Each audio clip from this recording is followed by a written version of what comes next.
I hated my body. I hated it so much. That was one of the darkest moments in my life. I was very depressed, like super, super depressed. And I was just sick and tired of feeling what I felt. I just felt like, again, it wasn't beautiful enough. I felt ugly. I just felt like I wasn't worthy of anything. Loved the dance, but I didn't see myself doing it because I didn't look like the other girls in the room. I was so afraid because I was 230 pounds and I thought I was ugly, like dancing. Everybody in that class was so beautiful and is beautiful, and I'm like, am I gonna fit in? Hey everyone, it's your girl Honeybee, and welcome to my first long form video here on YouTube.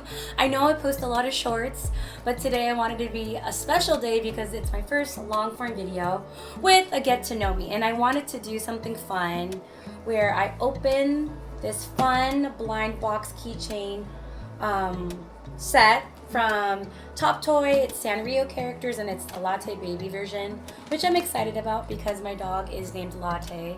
But first and foremost, please forgive me for my raspy voice. I have asthma, but also I got sick 2 weeks ago, so this is the result of my voice. But I do have some questions that I have on my laptop that I'll definitely be answering because people have asked me this, whether it's on TikTok, Instagram, or on YouTube. So why Honeybee? So Honeybee is my nickname. Obviously B is the letter of my name. And secondly, Honey, because my parents, well, it was my stage name growing up. Ooh, this looks fun. And my parents said honey because I'm sweet like honey. So secondly, the type of dance that I always post about is called Ori Tahiti. It's a type of like Tahitian or Polynesian dance. I love it so much. And by the way, I am Filipino American, for those wondering. I absolutely adore and respect and love the island culture, whether it's Hawaiian, Tahitian, Polynesian, Samoan, Tongan. It's such a beautiful culture.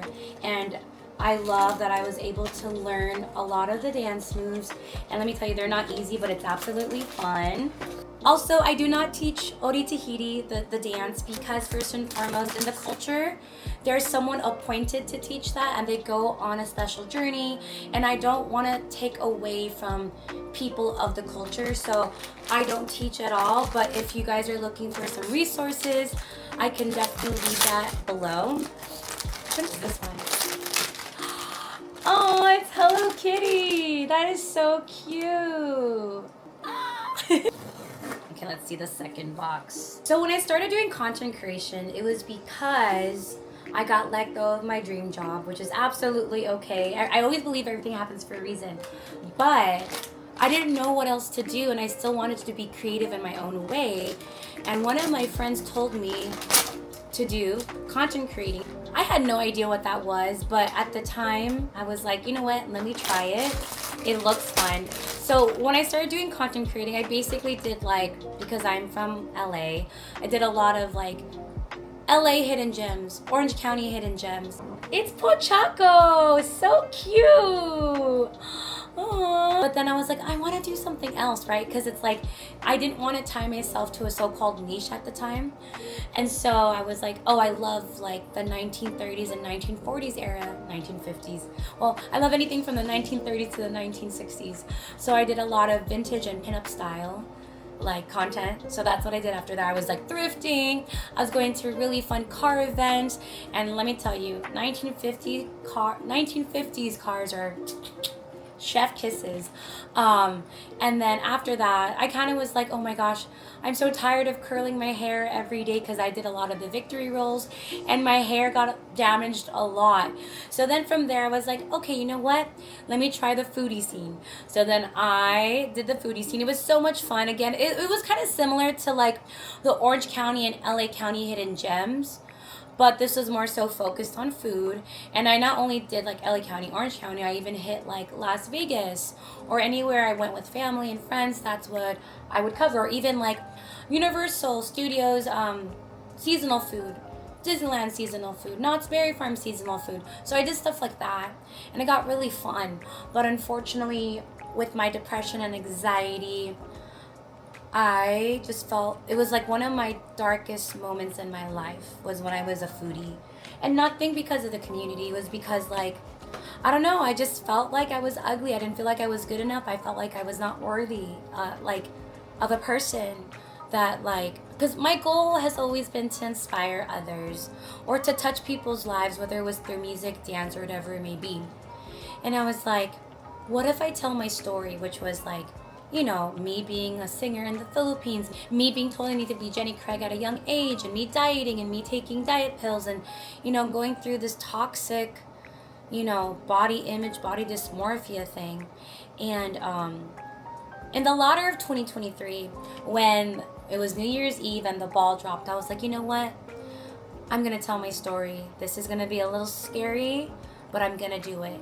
And it was one of the best decisions I have ever made. So going into that, I did a lot of like posts that were healing, like, hey, it's okay to eat this. And hey, I've been working out for this long, but I haven't lost weight. And honestly, I think it was that post that was the turning point for me to keep posting about my story, because it was a reel on Instagram that had a trending sound, and it was the sound, I don't know if you guys remember it, it was all that work and what did it get me, dun, dun, dun, dun. And it was my first viral video.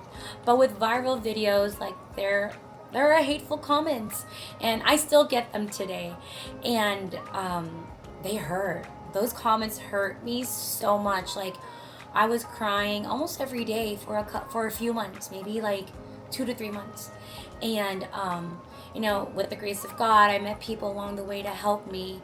But I knew that video was the turning point for me to share my story, because it's hard losing weight. Like, yeah, I lost it now, but at the time, like I was working out for a couple years and it was just hard. Like just losing weight is hard in general, and it's like, everyone's body is different, and I think people need to remember that. But to answer the first question, that was my turning point. So let's go to the second question. How did you first fall in love with dance, and how has it shaped who you are today? So to be honest with you, I was scared of dance. Like I danced hip hop and jazz growing up, but Ori Tahiti is such a different type of dance. It's really about your heart and soul, and it's about culture, and it's about just it's such a beautiful type of dance. And all dances are beautiful, but I have experienced doing modern and then jazz and hip hop, but doing Ori Tahiti is so different, and it's just, it honestly takes my breath away. But I didn't fall in love with it at first.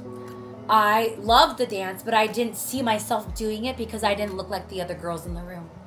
I was so afraid because I was 230 pounds and I thought I was ugly, like dancing. Everybody in that class was so beautiful and is beautiful, and I'm like, am I gonna fit in? And I'm so lucky I was able to record every moment. And I told myself in the beginning of 2024, again, 2024 was the year that really changed my life for the better, physically, emotionally, spiritually, and all that good stuff. But in 2024, I told myself, if I lose weight, cool. And if I don't, that's okay. Because my whole entire life, since I was 8 years old, I was so focused on losing weight. And it wasn't for myself, it was for other people, it was for my agents, it was for so people can stop bullying me, so my managers can be quiet, so other people don't have to make fun of me. For all those years, I didn't choose to be healthy for myself. I tried to do it to please other people. And that's why I say your why is so important. Because in 2024, I literally was like, you know what, I don't care. If I lose weight, cool, and if I don't, it's okay. But I am at least enjoying movement, and I am at least, moving my body, and I'm happy to move my body. Anyways, to not digress, I let go of the fact of being so laser focused on losing weight. And for the first time, I was really enjoying the movement. Like, they're scary moves. Like, to really, embrace yourself and hold out your hands like this and do this. And, it's scary because I didn't really think I was pretty, And so, as I kept looking myself in the mirror as I was dancing, I was like, hey, I am a child of God. He created me in His image and His likeness. I am beautiful. No matter what the haters say, I am beautiful and so are you. But literally, like, it just, again, it changed my mindset. But I just kept looking at myself and I just kept realizing, like, man, I'm so thankful for this healthy body. Sure, it's 230 pounds, but I get the privilege to dance. I get the privilege to walk. I get the privilege to hang out with my friends at Disney and enjoy the seasonal food. Like, it was a lot of mindset change. I think dance has changed me so much, and it's not because, like, oh, I'm good at it. I don't even think I'm good at dancing. It's literally, dance has changed the way I see myself. God gave me the talent to be artistically and creatively myself, whether it's through music or content or through dance. And I just felt like, for the first time in ever, if that's a thing, I really felt like I was beautiful when I was dancing. I really felt like I was me when I was dancing. And I've never had that feeling, and that feeling was so new to me. And, you know, a big part of my self-love journey and healthy weight loss journey is because of dance. And again, I'm so grateful to have discovered the Ori Tahiti community, because I love it, and it's a beautiful culture, and I am just so blessed by God to be introduced by that. So shout out to my girl Tiff, because she was the one who took me to my first class at Tavarua Ori in Bonaparte, California. What challenges have you faced with body image, and how did you learn to accept and love yourself through them? Constantly comparing myself to other people, but also I can't wear that. She can wear that, but I can't wear that. And that's something I post a lot about, because, you know, for the longest time, people told me not to wear the color white because white supposedly is not flattering on someone my size. Everyone is like, oh, I can't wear a crop top because I have a belly. I just got so sick and tired of having clothes, okay? Clothes that don't even have a heart and soul. They're just, clothes are basically an item, right? In my head, I'm like, why am I letting clothes, which is just an item, control me? It's Pom Pom Purin! This is one of my favorites. So cute. Oh, actually, all of them are my favorites, but it's so cute. Sorry, my voice is so raspy. I think other challenges, too, that I face with body image is, whatever I see on TV or, in magazines, I'd let define me. I told myself I could never be a model because I don't look like them. My body is never gonna be that size. And I'm so thankful for the body positivity movement, and just other creators and other women who post about body positivity, because it honestly has changed the game in modeling and advertising. Definitely there can be more, but it's slowly but surely changing. I think I learned to accept and love myself through the body image challenges that I faced by just looking myself in the mirror. There was a lot of things I did emotionally, definitely, it's something I posted recently on my podcast, but I had to speak kindness to myself. Okay, so would you tell your best friend she's ugly? So why would you talk to yourself like that? That one still gets to me. But speaking kindness to yourself is so important, because if you keep repeating to yourself oh, I'm not good enough, I'm not good enough, I'm not good enough, we slowly start believing that. And I did that to myself. I slowly started believing that. And so it was hard. And I still go through body dysmorphia today, but it's I would look at myself in the mirror and learn and really reteach myself how to speak kindness to myself. Let's say the outfit that I wanted to wear I didn't like. I would wear something based on how I felt. That was one of the first things that I did for me. So let's say I wanted to wear something loose-fitting. I didn't wear something loose-fitting because I wanted to hide my fat or because I felt fat. I wanted to wear something loose-fitting because I wanted to feel comfortable. I tell people, when you feel comfortable, your confidence exudes. Look at, these are a little loose on me, and that's okay because I want to eat something later, and that's fine. But it's I'm confident in my outfit, and that's all that matters. Sometimes, yeah, I wear tight-fitting stuff. And even though society may say, you should not be wearing tight-fitting stuff. Yes, I can. My body may not look like yours, but I can wear tight-fitting stuff. So it was a lot of changing changing my trajectory of how I see myself, changing the trajectory of how I speak to myself, and really challenging the norms or the things I grew up with. And let me be honest with you guys, like there are still days where I feel like I don't love myself, and it's super 100% normal. Like this journey is not like a project. This journey is ongoing and it's a living, breathing thing. Like literally, like my weight loss isn't like day one to day whatever. Like I want to keep working on myself, and I want to show other people like you, like, hey, like this journey of mine, it's still ongoing. There are days that I feel like I'm not beautiful enough, and there are days where I feel like I look ugly in this certain outfit, but I have to change my mindset and remember, hey, like I am beautiful. You are beautiful, and you can wear the outfit that you want to wear. And it's just constantly, sometimes I feel crazy because it's like I'm talking to myself, but it's constantly like talking to myself. But I'll be honest with you, those challenges were really frustrating and hurtful at times, but I wouldn't be the person I am today without the challenges I have experienced, because now I'm so fortunate I get to share that with all of you. I think one of the hardest seasons of my life was 2023, because that was one of the darkest moments in my life. I was very depressed, like super, super depressed. And I was just sick and tired of feeling what I felt. I just felt like, again, it wasn't beautiful enough. I felt ugly. I just felt like I wasn't worthy of anything. And I honestly thought I wasn't gonna be successful or move forward in my life or even have a boyfriend because of my weight and how I looked like. Which is, again, not all true, but that season was a dark season. And I'm gonna be so frank with y'all. I pushed through it because of God. So if y'all don't know, I am a Christian. I'm very strong in my faith.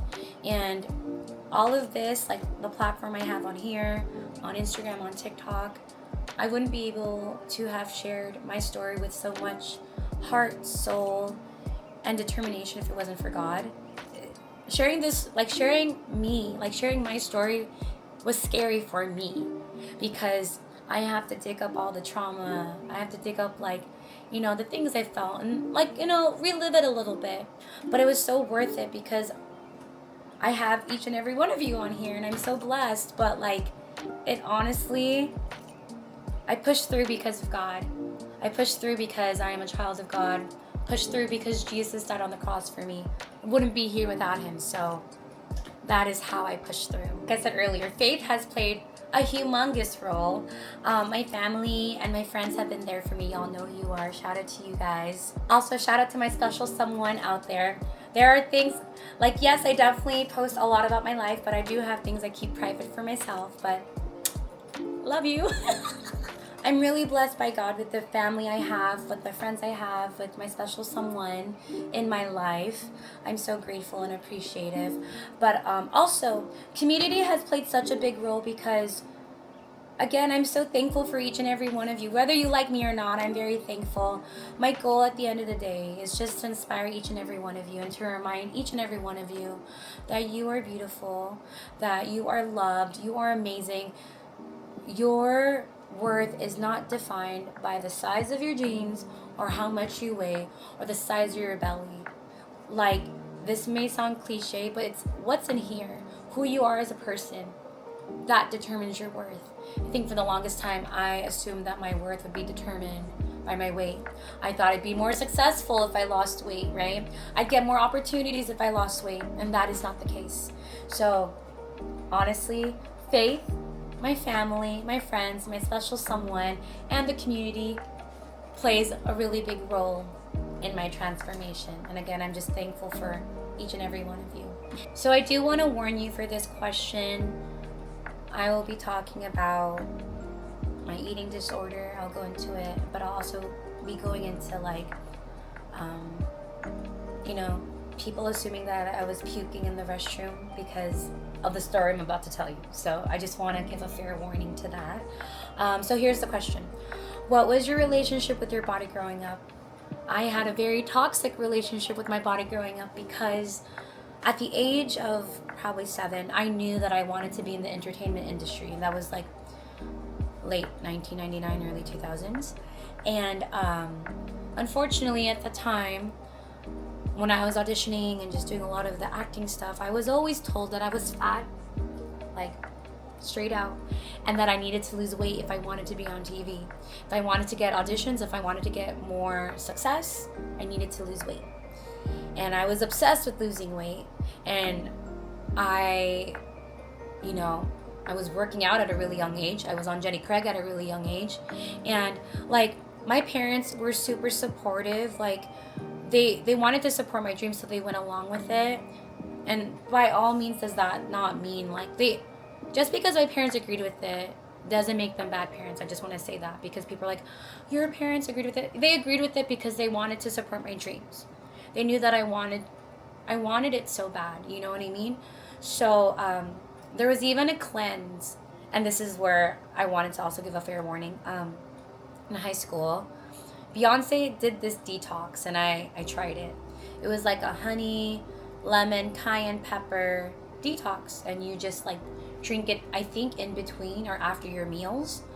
But unfortunately, I think people were thinking I was puking because I would go back and forth to the restroom because I literally was pooping, because the detox made me poop. But it's just, in high school, you just make assumptions, and it is what it is. But it's just, I just want to tell you that just goes to show you I wanted to detox so then I can be like as pretty as Beyonce and as slender as her, because if she's doing it, then I should do it so I can be successful just like her.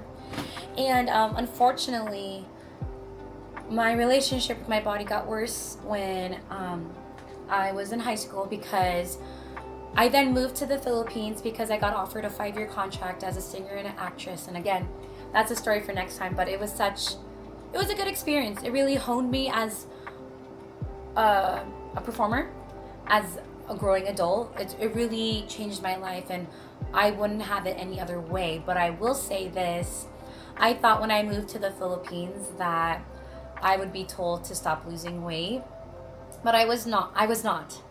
The beauty standards in the Philippines is very different from here in America, and the beauty standards in the Philippines is different. It's more like light-skinned, which I'm not, very slender, which I'm not, and it was hard for me because my managers and agents, they did not have any problem telling me straight out to my face, whether in English or Tagalog, that I was fat. And I've been hearing it since I was 8, so even though I've heard it like how many times at the age I am now, it still hurts. So I would buy like over-the-counter diet pills, and it was hard. It was really hard because I look back and it just goes to show you how badly I wanted to be skinny. And let me tell you, again, there's nothing wrong with slender bodies, with plus-size bodies, with mid-size bodies, but at the time it was like I tied my worth to the size of my body at such a young age. So I automatically thought that being slender would get me places. But I lost so much weight. I was like about 115, and that was the skinniest I have ever been in my entire life. And it was from the diet pills, it was from skipping meals, it was just from overworking at the gym and stuff. And it was crazy because some of my friends, when I was doing my thing in the Philippines, some of my friends here in like LA would be like, dude, are you okay? Like, you look sick. And it's like crazy because I was like, I'm fine. I'm getting more opportunities. I'm doing my thing in the Philippines. And crazy enough, at 115, I was still told that I needed to lose weight. Not mad about it, because at the end of the day, it's the beauty standards in the Philippines, right? But it did hurt because it did ruin my mental health. It was really bad. Like, again, my relationship with my body, zero, nada, nothing, toxic. And so when my 5-year contract was over, I was asked if I wanted to renew it. I did not want to renew it because I wanted to go to school. But when I came back here, I had to go through so much therapy, and it was hard. It was really, really hard for me because I just, even though I went through therapy, and it helped, you know, therapy helped, but it was just so hard because it was like, I felt like a pendulum or a seesaw. It was like, yeah, I'm beautiful, but you know what, I'm fat and I don't feel beautiful. And it was like, but I gained weight and I can't lose the weight. I'm trying so hard to lose the weight. I just want to be at this weight, but I can't even get there. So it was like a constant tug of war with my mental health and my body. Okay, so the next one is, did you ever feel pressure to look a certain way when you were younger? Oh my gosh, 1,000% yes. Like, I looked up to all the Nickelodeon stars, to all the Disney Channel stars. I remember to be like, hi, I'm Honeybee, and you're watching Disney Channel. Dun, dun, dun, dun. Oh my gosh, that's so nostalgia for me. But no, I definitely felt so much pressure because number one, there was not a lot of Filipino visibility in the entertainment industry at the time. So no one looked like me. The only princesses at the time that I could relate to were literally Mulan. That's it. Mulan, because I knew she was Asian, but I looked nothing like her, you know? And then secondly, like, I don't know if you guys know this, but Lelaine from Lizzie McGuire, Miranda, she's Filipino, but at the time, Disney Channel casted her as a Latina. And it's just stuff like that. I'm like, man, why? Because no offense, Filipinos existed. But why didn't I not see enough of that in the entertainment industry? Like, I think that's why now I strive so hard doing content and just, you know, raising awareness, because I want my kids to see, hey, someone looks like me. I could do that growing up, because it was hard. Like, I didn't see anyone who looked like me on TV. And so honestly, like, I wanted to be white so bad because that's all I saw. You know, I wanted to be like Hilary Duff. So beautiful, love her, but like I wanted to be her, or Lindsay Lohan, you know, Christy Carlson Romano. Like, they were the actresses I looked up to, and I looked nothing like them, number one, but I wanted to look like them. And you know, growing up, I looked nothing like them, and even though I tried so hard to be like dressed like them or look like them, I still told myself I could never amount to looking like them. Let me just open one for the heck of it. It's my melody. You could go back and talk to your younger self. What would you say? Oh my gosh, that's gonna be a tearjerker. Please don't be obsessed with losing weight, because your weight does not define your worth as a person. Your weight does not define whether you will become successful or not. And please do not let the color of your skin bother you, because I let it bother me a lot when I was younger. You are beautifully brown, and you are beautifully Filipino, and just because you don't see someone that looks like you in the entertainment industry, that's gonna be okay, because times are changing, and you will see maybe yourself or someone who looks like you in the entertainment industry.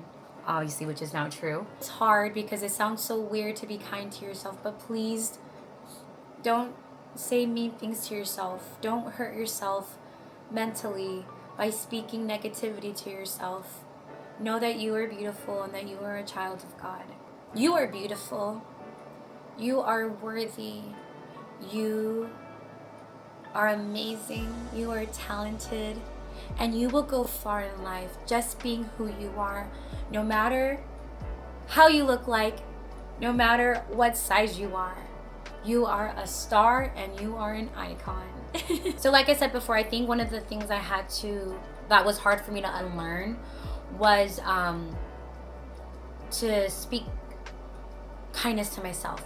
Because I grew up thinking if I talk negatively to myself, it'll push me to be better. And for some people that may work, but for me that's not the case. Like if I told myself, hey honeybee, you're fat, you need to lose weight. I used to tell that to myself growing up. And I really thought with all my heart that would push me to lose weight. And it did not. And that's probably one of the things I had to unlearn that was really hard for me, was speak kindness to myself. It's really important. It's still hard for me today. It's a work in progress. But it's something that literally has changed my mindset. And it definitely is something I'm working on every day. But I'm so thankful that I'm still learning to speak kindness to myself. One of the hardest things that I had to learn about my body is how much I hated my belly and my back fat. So I know some of you are like, oh my gosh, she doesn't have fat. I see it. I feel it. And so I have to constantly remind myself, whether I'm dancing or jogging, because I see it and I'm just like, ugh. And even though I'm on my self-love journey and I'm learning to continuously love myself, like there are still days that I have issues, you know? And, you know, I had to tell myself, like, obviously as a woman, we have a belly because we, you know, we're going to be future moms and we have, you know, a pouch and stuff. And that's normal, you know, it's there to protect our organs. And then secondly, my back fat, it's something that I'm super conscious about. I still am. But I always tell myself, like, my belly and my back fat are a part of me. So my back fat and my belly are the things that, like, I definitely had to, like, unlearn to, like, not think, like, toxically about, because I hated them so much. There are times where I still have issues with them, but I don't hate them as much. But I literally had to tell myself, like, hey, honeybee, like, your belly is a part of you. Your back fat is a part of you. Like, let's be real. When the time comes and on my tombstone, right, grave, it's not going to be like, oh, honeybee, who has a jiggly belly and back fat hanging. Let's be real, right? It's not going to have that. So I always remind myself, yeah, I have a belly. Yes, I have back fat. But that doesn't define who honeybee is. What defines honeybee is the person that I am. Sorry, I was like speaking from third person to first person, but y'all catch my drift. But it honestly, how you speak about yourself and how you speak to yourself are super important, because now, yeah, I have a belly, and yeah, y'all see it jiggle all the time with my back fat, but it's there. But I'm not gonna let it rain on my parade or make me feel a certain way, because I know who I am. Was there ever a time you almost gave up on yourself, and what pulled you back? Yes, there was a time. This time was it was like an epiphany, shall I call it. So I don't know if you guys remember, I was saying earlier in the video that, you know, I was crying about all the hateful comments and messages I'd be getting. And I prayed to God. I was like, okay, God, like, I can't take this anymore. Like, I want to keep posting my story, but I'm tired mentally, emotionally, and physically. Help me. It's cinnamon roll. I love the blue. It's so cute. After I prayed about it, I kid you not, the next day, I go to the gym, the local gym that I go to. And the owner of the gym, we've been really good friends for like years now. He's like, hey, let's talk.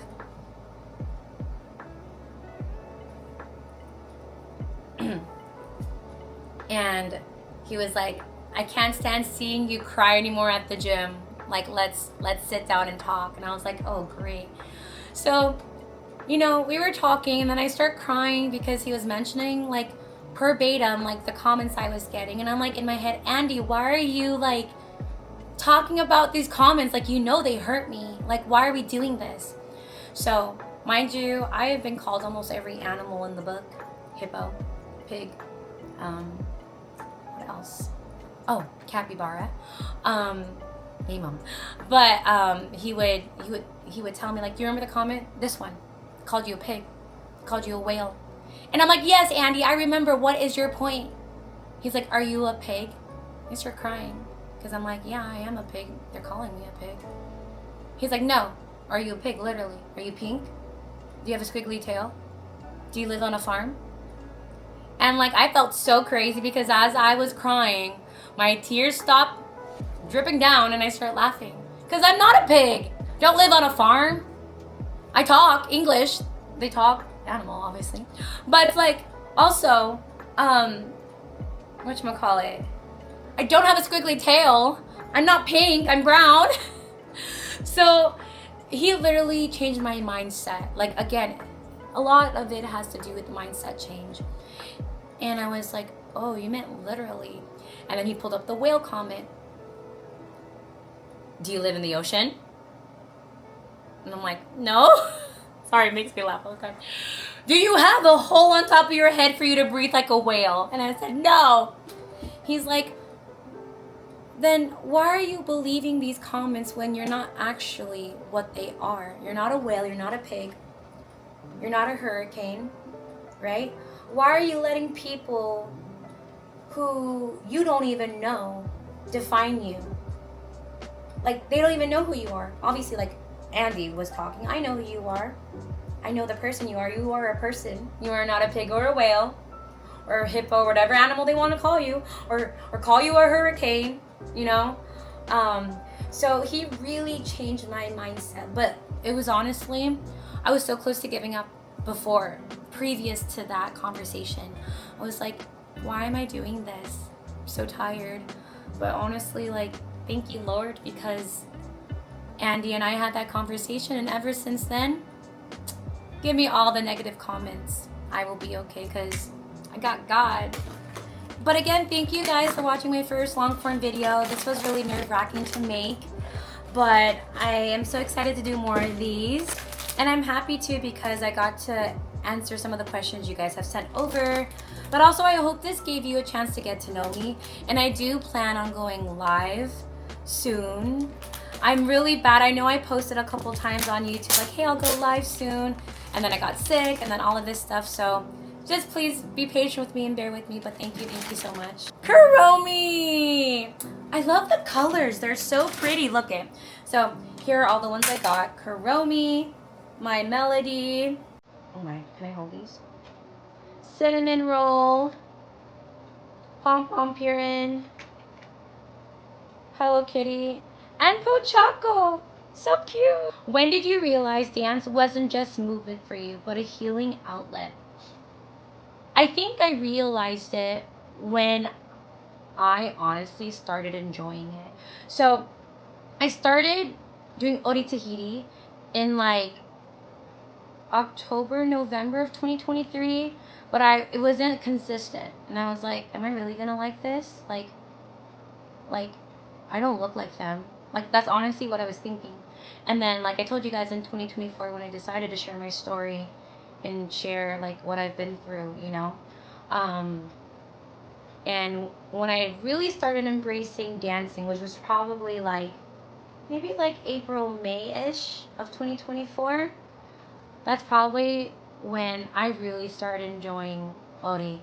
And I really love just dancing in my body and feeling comfortable in my body and feeling confident in my body. It felt so different. Like, just to be able to dance at 230 pounds, I felt blessed that I was able to move and smile and groove.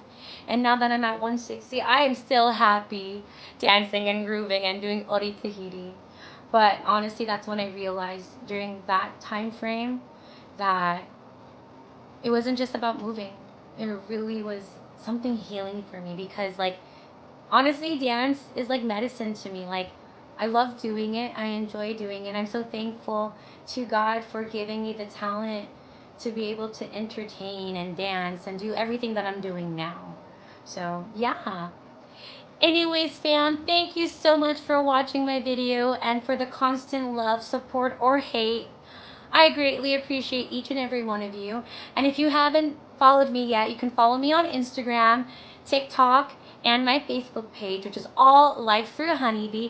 And yes, I do have a podcast, which is on Spotify, Life Through a Honeybee, which I do think I'm going to start posting here on YouTube, so you guys can also take a listen to that. But again, I just want to say thank you from the bottom of my heart. It means so much to me that you guys are here and that you guys, you know, got a chance to get to know me through this video.